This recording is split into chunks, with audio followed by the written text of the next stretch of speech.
Qu'est-ce qui vous embête concrètement?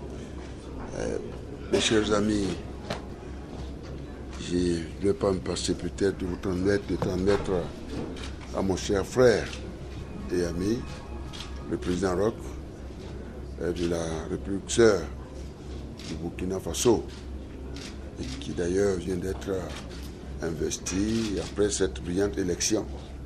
Et aussi toute notre gratitude à tout le peuple burkinabé qui venait de sortir, disons, de cette période de transition. Et ce n'était pas évident, monsieur le peuple a réussi cette période avec brio. Donc avec un gouvernement de compétences qui s'est mis au travail. Et puis voilà, cet événement, j'allais dire cette violence terroriste qui vient attaquer tout ce peuple en quête de paix et de prospérité. Vous comprenez très bien que le Burkina est un pays incontournable au sein de notre sous-région, que ce soit au niveau de l'UEMOA, au niveau de la CEDEAO, au niveau de notre Union africaine et pourquoi pas dans le monde. Donc je suis venu au nom de mes chers collègues, au nom de tous nos peuples, en ma qualité de cette personne ressource qui avait été choisie à un moment donné de l'histoire du Burkina dans le cadre de la gestion de la transition, et de venir carrément transmettre cette solidarité de tous nos peuples, de toute la sous-région, au président, notre cher ami et frère, qui aujourd'hui a pris les rênes, disons, dans la gestion des affaires du Burkina Faso, et lui transmettre les encouragements. Nous sommes de cœur avec lui, avec son gouvernement et le peuple burkinabé. Et de toutes les façons, après les événements de Bamako et ceux maintenant de Burkina, écoutez, tout le monde a pris conscience, une fois de plus, sur la nécessité d'agir.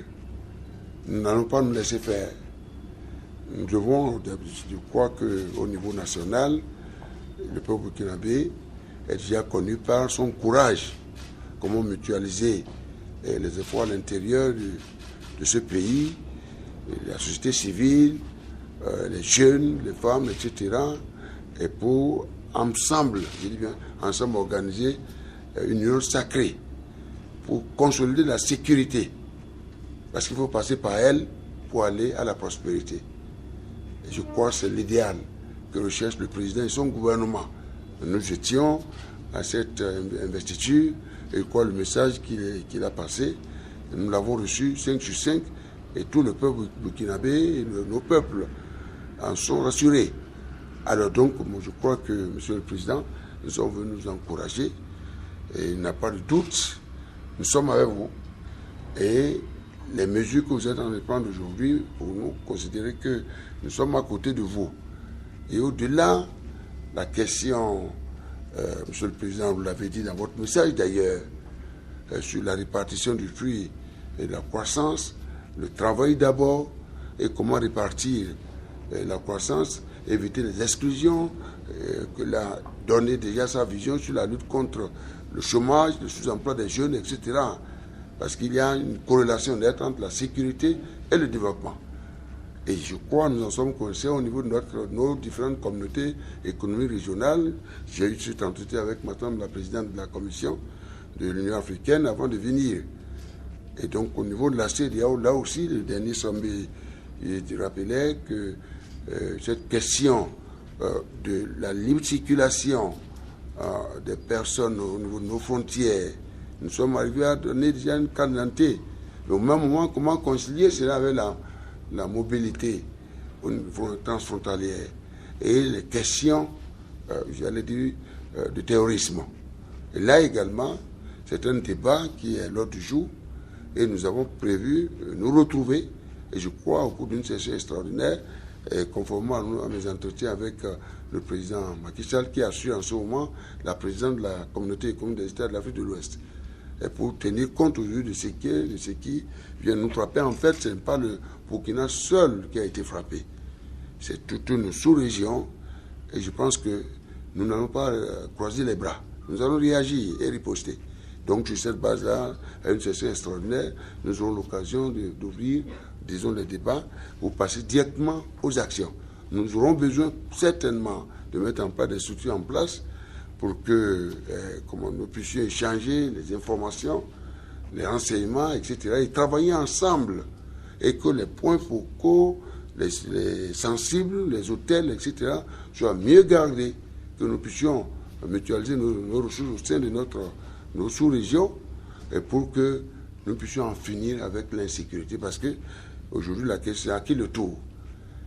Et je vais terminer pour dire en réalité que ce problème-là relève aussi de la compétence de la communauté internationale.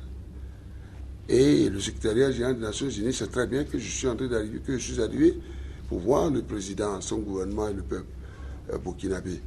Et dire que le peuple burkinabé n'est pas seul dans ce combat.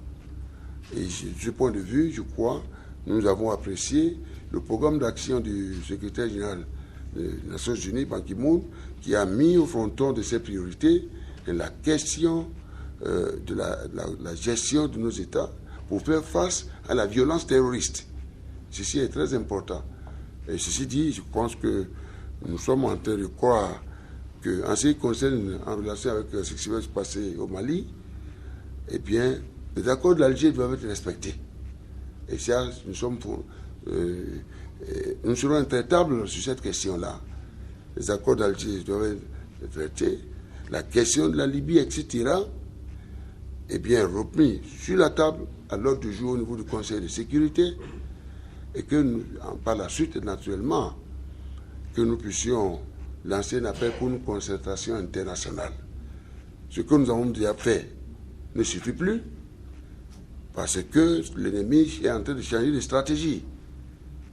Pour un peuple paisible qui vient de sortir d'une transition et qui a réussi quand même à élire brillamment un président qui a su mettre en place un gouvernement de compétences, est prêt à travailler et que cet événement vienne non seulement avec des répercussions sur la paix dans le pays et sans compter maintenant ces répercussions sur la dimension économique. Et comment on peut retenir, attirer les investisseurs étrangers, les touristes, etc. Franchement parlant, nous n'allons pas accepter. Monsieur le Président, c'est ce message que je suis venu vous passer au nom de mes chers collègues, au nom de toute une sous-région. Vous n'êtes pas seul et soyez rassurés. Et je voudrais rassurer tout le peuple burkinabé et sa jeunesse. Nous faisons confiance au président. Et que les racines aujourd'hui qui font qu'en réalité, ces terroristes qui pensent pouvoir reprendre notre jeunesse, ils se trompent. Ils se trompent avec le président et toutes nos stratégies nationales, sous-régionales et internationales. Et beaucoup de courage, Monsieur le Président. Merci. Et bonne heureuse année surtout. Merci. Voilà, Président. Merci.